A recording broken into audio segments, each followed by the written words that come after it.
Hello बच्चों, I hope आप सब बढ़िया होंगे। तो फिर से एक बहुत शानदार टॉपिक के साथ मिल रहे हैं।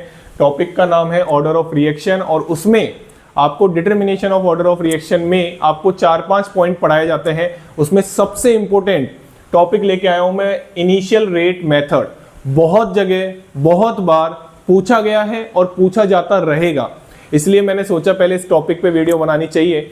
बहुत सिंपल है, बहुत आसान है, एक बार समझ लिया इसका क्वेश्चन गलत नहीं होता है। तो आइए, जितने भी वैरायटी के क्वेश्चन है ना वो सब मैं इसमें कवर करने वाला हूं। सबसे पहले सुन लीजिए, ऑर्डर ऑफ रिएक्शन में आप इस टॉपिक को पढ़ते हैं, केमिकल काइनेटिक्स चैप्टर का नाम है। बहुत शानदार टॉपिक है, आइए बात करते हैं। जैसे आपको सबको पता है, ऑर्डर आप रिएक्शन देख के नहीं पहचान सकते।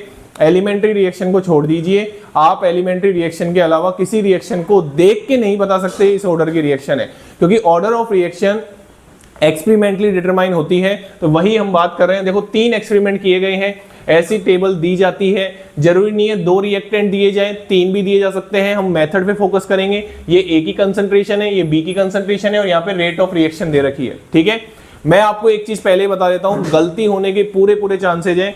यहाँ पे रेट ऑफ रिएक्शन दे रखी है, पहली गलती बता देता हूं और ये सबसे इंपॉर्टेंट है। अभी तक ये मानिए कि क्वेश्चन यहाँ पे पॉइंट आउट नहीं किया गया है। जैसे ही पॉइंट आउट करेगा ना, वैसे ही सारे जो भी कोचिंग्स हैं वो इस पे फोकस होने लग जाएंगी। मैं ये बोल रहा हूं कि यहाँ पे रेट ऑफ रिएक्शन की जगह अगर रेट ऑफ डिसअपीयरेंस दे देता किसी भी रिएक्टेंट की, तो आपको पहले रेट ऑफ रिएक्शन निकालनी पड़ती। सुन लो दोनों कान खोल के, यहाँ पे अगर रेट ऑफ डिसअपीयरेंस दे देता ना ए और बी में से, अभी तो कोफिशिएंट 1 है तो कोई दिक्कत वाली बात है नहीं, कोफिशिएंट 1 है तो रेट ऑफ रिएक्शन भी वही होगी। बट मैं ये बोल रहा हूं कि अगर कोफिशिएंट 2 होता, 3 होता, तो रेट ऑफ डिसअपीयरेंस और रेट ऑफ रिएक्शन सेम नहीं होती। तो इस चीज का ध्यान रखना, इसको जरूर पढ़ लेना एक बार कि रेट ऑफ डिसअपीयरेंस दे रखी है या रेट ऑफ अपीयरेंस दे रखी है। हो सकता है एनसीईआरटी में आपको ऐसा क्वेश्चन मिल जाए। तो आपको अगर रेट ऑफ डिसअपीयरेंस दे रखी है और कोफिशिएंट 2 है, तो आपको पहले रेट ऑफ रिएक्शन बनानी पड़ेगी। समझ में आ गई बात? रेट ऑफ रिएक्शन से हम क्वेश्चन सोल्व करेंगे, ठीक है ना। चलिए, तो आइए पहले क्वेश्चन की बात करते हैं। इसमें पहला क्वेश्चन तो यही है कि order of reaction with respect to A, order of reaction with respect to A. और पहले एक एक क्वेश्चन कर लेते हैं। आइए, एक साथ में 3 क्वेश्चन खत्म करने वाला हूं। Order of reaction with respect to B और ऑर्डर ऑफ रिएक्शन। अच्छा सर, ऑर्डर ऑफ रिएक्शन कैसे निकालते हैं? आइए उसकी बात भी कर लेते हैं, कोई दिक्कत वाली बात नहीं है। ऑर्डर ऑफ रिएक्शन कैसे निकालेंगे? ये जो आपकी ए की ऑर्डर आएगी ना और बी की ऑर्डर आएगी, उसको क्या कर देना आप? सम कर देना। उसको क्या कर देना आप? सम कर देना। सबसे पहले इन क्वेश्चनों में आपको पता है क्या मानना पड़ता है? रेट।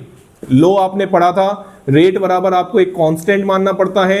ए की पावर x मानो, बी की पावर y मानो, कोई दिक्कत नहीं है। हर क्वेश्चन में आपको ऐसे मानना पड़ेगा।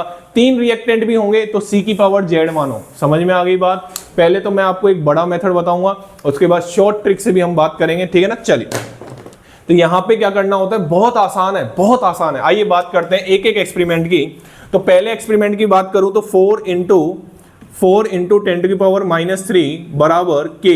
बताओ a की कंसंट्रेशन कितनी है यहाँ पे? अच्छा, ये x क्या है? x क्या है? Order of reaction with respect to x, order of reaction with respect to b। Sorry, वापस बोलता हूं, x क्या है यहाँ पे? Order of reaction with respect to a।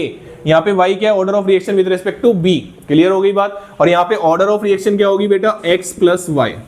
ये x होगी, ये y होगी। आराम से देखो, कोई दिक्कत वाली बात नहीं है। एक और रिएक्टेंट होता तो x plus Y plus Z हो जाता, ठीक है ना। चलिए, तो यहाँ पे अगर हम बात करें कि यहाँ पे कंसंट्रेशन 0.1 की पावर x हो जाएगी, कोई दिक्कत वाली बात नहीं है। और 0.2 की पावर क्या हो जाएगी? y। आराम से देखो, ऐसे एक्सपेरिमेंट नंबर 2 के लिए लिखो। एक्सपेरिमेंट नंबर 2 के लिए लिखोगे तो 8 इंटू 10 की पावर -3 और यहाँ पे क्या हो जाएगा? k। और यहाँ पे क्या हो जाएगा? 0.1 की पावर x और यहाँ पे क्या हो जाएगा? 0.4 की पावर y। आराम से, कोई जल्दी नहीं है। बहुत शानदार टॉपिक है भाई, बहुत शानदार, हर एग्जाम के लिए इंपॉर्टेंट है, ठीक है ना। चलिए, तो यहाँ पे अगर हम देखें 3.2 इंटू 10 टू की पावर -2, मैं आपको हर जगह ये भी बताऊंगा गलती कहाँ करके आते हैं बच्चे, k इंटू 0.2 की पावर x और 0.4 की पावर y। इतना आसान टॉपिक है ना, हर बच्चे को समझ में आएगा। हर बच्चे को, जो भी देख रहा होगा ना, उस हर बच्चे को समझ में आएगा। देखो भाई, तीनों एक्सपेरिमेंट से मैंने ये बात लिख दी, इक्वेशन 1, इक्वेशन 2, इक्वेशन 3। बताओ यहां तक कोई किसी बच्चे को दिक्कत आनी भी नहीं चाहिए। अब आपको क्या करना है, मेरी बात ध्यान से सुनना, दोनों कान खोल के सुनना। उन दो इक्वेशंस को डिवाइड करना है जिसमें एक की कंसंट्रेशन सेम आ रही हो, मतलब एक की कंसंट्रेशन कांस्टेंट हो। जैसे मैं आपको समझाता हूं मैं क्या बोल रहा हूं। यहां पे आप देखो, यहां पे एक ही कंसंट्रेशन सेम है ना, तो आप इन दोनों को डिवाइड कर दो अच्छे से। जैसे मैं आपको समझाता हूं क्या होगा इन दोनों को डिवाइड करने से।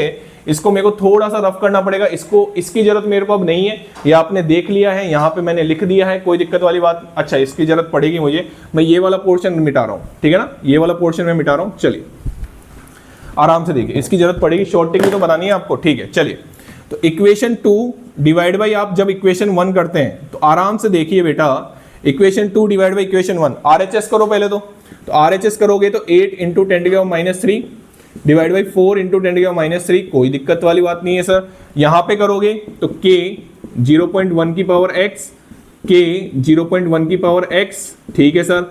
और यहां पे आ रहा है 0.4 की पावर y, और यहां पे आ रहा है 0.2 की पावर y। आराम से देखो, बताओ ये कटा कि नहीं कटा? इसलिए बोल रहा था एक की कंसंट्रेशन कांस्टेंट मानो तो वो कट जाएगा, वो कट जाएगा। और यहां पे क्या बचेगा, 0.4 अपॉन 0.2 की पावर y, और यहां पे आपका आ जाएगा 2 की पावर y। तो बताओ यहां पे इसको काटो, ये 2 बार कट गया, तो 2 बराबर 2 की पावर y, तो y बराबर कितना आ गया, 1 आ गया। ऐसे करना होता है, आसान है, बहुत आसान है। जो कांस्टेंट है ना उसको कांस्टेंट रखो और डिवाइड कर दो दोनों इक्वेशन को।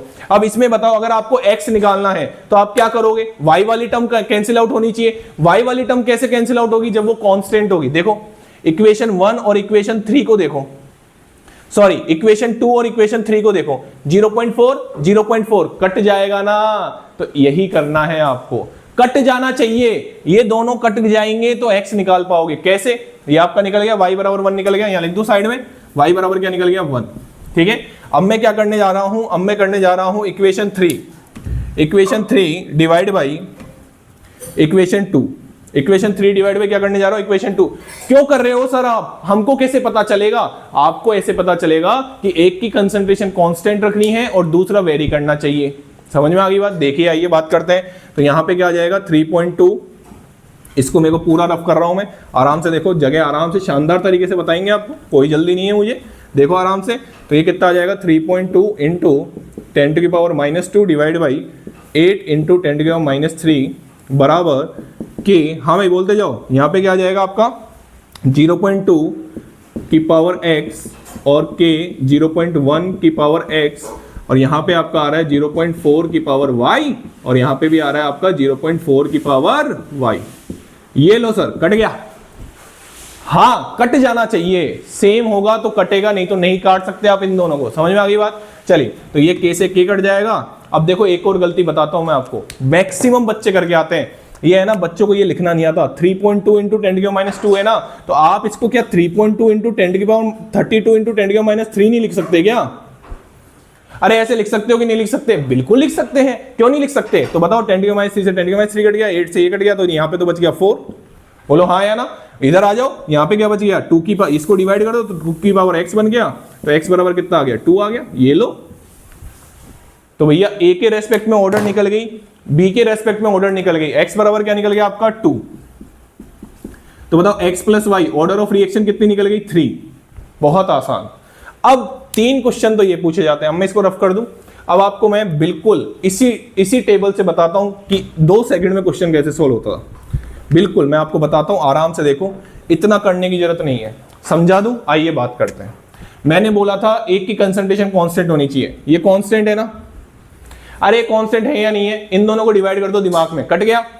बताओ इन दोनों को जब डिवाइड करोगे तो कितना आ रहा है, 1/2 की पावर y। दिमाग में ही कर लो, दिमाग में ही कर लो।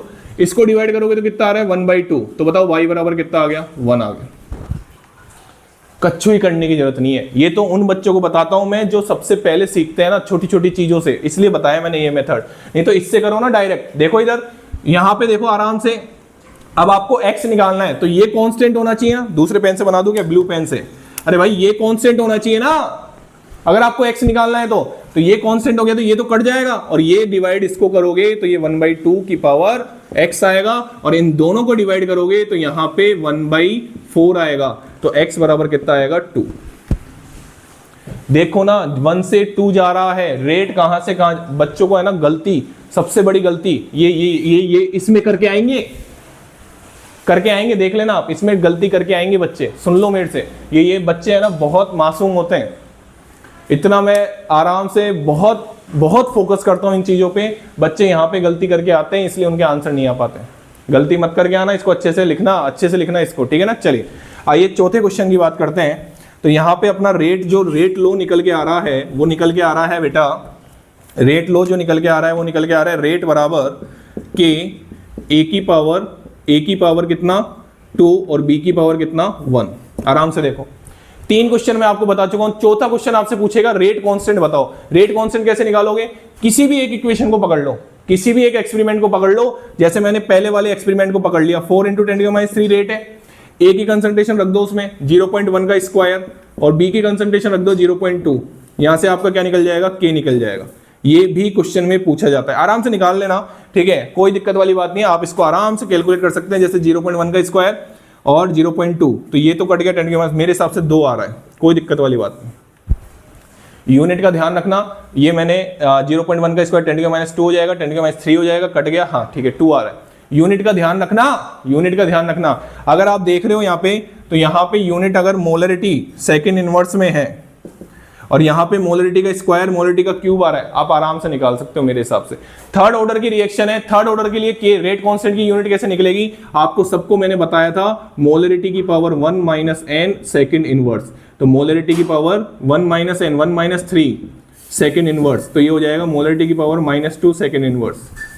तो यहाँ पे इसकी यूनिट अगर आप लिखना चाहें तो आराम से लिख सकते हैं, मोलरिटी की पावर -2 सेकंड इनवर्स। एक और क्वेश्चन बनता है, मैं उसको भी डिस्कस करना चाहूंगा, लास्ट क्वेश्चन है इस मेथड का।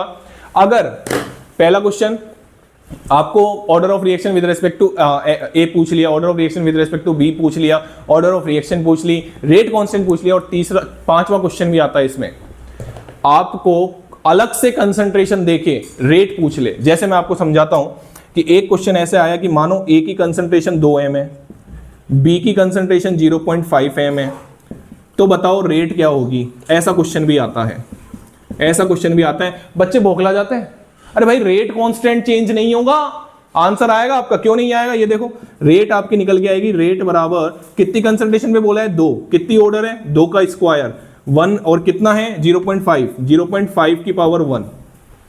के रखना भूल गया, के क्या आएगा यहाँ पे, के यहाँ पे आएगा 2, के भी तो रखना पड़ेगा मेरे भाई, के की वैल्यू कितनी है 2 आई है ना। तो ऑर्डर ऑफ रिएक्शन अगर आप एक बार निकाल लेते हो, रेट कांस्टेंट अगर आप एक बार निकाल लेते हो, तो क्वेश्चन ये भी पूछ सकता है, कंसंट्रेशन चेंज करवा के रेट पूछ सकता है, कैलकुलेशन कर लेना, आपसे आराम से आपकी रेट आ जाएगी, आराम से आएगी, कोई जल्दीबाजी नहीं है, आराम से रेट आ जाएगी। क्लियर होगी बात। टोटल कितने क्वेश्चन डिस्कस किए, 5। Order of reaction with respect to reactant, चाहे वो ए हो, बी हो, सी हो, order of reaction, rate constant, और अगर आपको ऐसी कंसंट्रेशन दे तो रेट निकालना पूछ सकता है। बहुत इंपॉर्टेंट मेथड है, आपको समझ में आएगी इसकी इंपॉर्टेंस, और मेरी गारंटी है अगर आप इस वीडियो को देखते हैं, जो मैंने मिस्टेक बोली है उसको आप ध्यान में रखते हैं, तो आप कोई से भी एग्जाम में इस तरीके का क्वेश्चन आएगा ना, आप सही करके आओगे, ठीक है ना। चलिए, thank you so much, channel को लाइक करें, शेयर करें और सब्सक्राइब करें।